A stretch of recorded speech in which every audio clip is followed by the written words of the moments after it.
श्री मल्लिकार्जुन ज्योतिर्लिंग की कथा। भगवान शिव, माता पार्वती अपने दोनों पुत्रों सहित भगवान कार्तिकेय और श्री गणेश जी के साथ कैलाश पर्वत पर उपस्थित थे। तब कार्तिकेय जी और गणेश जी दोनों बड़े हो गए थे और उन दोनों में किसी बात का मतभेद हो गया। मतभेद में दोनों का कहना था कि वे एक दूसरे से बड़े हैं।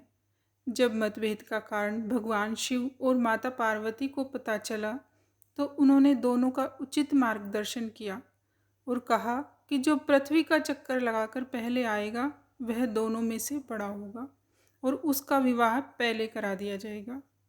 माता पिता के कहने के पश्चात कार्तिकेय जी अपने वाहन मोर को लेकर पृथ्वी का चक्कर लगाने के लिए चले गए, लेकिन भगवान श्री गणेश जी का वाहन एक मूषक था जिसके सहारे श्री गणेश जी कार्तिकेय जी से पहले पृथ्वी का चक्कर नहीं लगा सकते थे।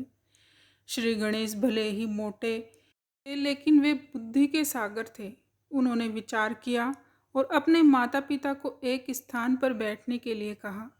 बेटे की बात मानकर भगवान शिव और माता पार्वती एक आसन पर बैठ गई, जिसके बाद श्री गणेश ने अपने माता पिता को ही पूरा संसार मानकर उनका चक्कर लगा दिया। उनसे भगवान शिव ने पूछा, तुमने ऐसा क्यों किया? तो गणेश जी ने सभी बातें पिता शंकर जी को बता दी, जिससे भगवान शिव काफ़ी प्रसन्न हुए। भगवान शिव ने श्री गणेश जी को बड़ा माना और श्री गणेश जी की शादी करा दी। जब कार्तिकेय जी पूरे विश्व का चक्कर लगाकर आए तो उन्होंने देखा कि श्री गणेश जी का तो विवाह हो चुका है, तो उन्हें बहुत दुख हुआ और कार्तिकेय जी वहाँ से निकलकर क्रौच पर्वत पर चले गए और वहीं रहने लगे। माता पिता को कार्तिकेय जी का यह निर्णय अच्छा नहीं लगा, जिसके पश्चात उन्होंने नारद जी को कार्तिकेय जी को मनाकर लाने के लिए भेजा। नारद जी क्रौच पर्वत पर जाकर कार्तिक को कैलाश पर्वत लाने की मिन्नतें करने लगे, लेकिन नारद जी के कई प्रयासों के बाद भी कार्तिकेय जी नहीं माने और वहीं पर रहते रहे। कुछ दिन बीत जाने के पश्चात माता पार्वती पुत्र विलाप से परेशान हो चुकी थी। उन्होंने भगवान शिव से कहा कि आप स्वयं जाकर कार्तिकेय जी को वापस कैलाश पर्वत पर ले आएं। जिसके पश्चात भगवान शिव और पार्वती दोनों क्रौच पर्वत पर गए।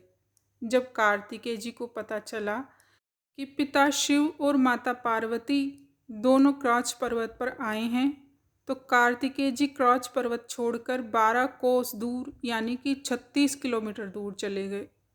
पुत्र के वहां जाने के पश्चात भगवान शिव वहीं पर एक ज्योतिर्लिंग के रूप में प्रकट हो गए। तभी से उस ज्योतिर्लिंग को मल्लिकार्जुन ज्योतिर्लिंग के नाम से जाना जाता है, जिसमें मल्लिका माता पार्वती का नाम है और अर्जुन का मतलब होता है भगवान शंकर। मल्लिकार्जुन ज्योतिर्लिंग का संबंध कैलाश से होने के कारण इसे दक्षिण का कैलाश भी कहा जाता है। एक अन्य कथा के अनुसार चंद्रावती नाम की एक राजकन्या वन निवासी बनकर इस कदली वन में तप कर रही थी।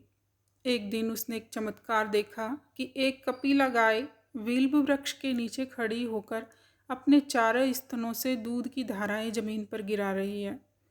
गाय का यह नित्य क्रम था। चंद्रवती ने उस स्थान पर खोदा तो आश्चर्य से दंग रह गई।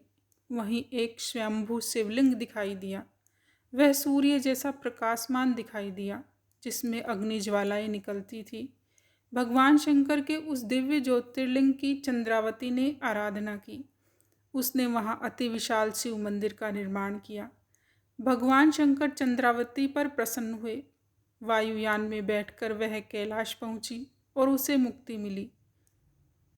अगर कथा के विषय में आपको यह जानकारी अच्छी लगी तो हमारे वीडियो को लाइक करें, हमारे चैनल को सब्सक्राइब करना ना भूलें। धन्यवाद।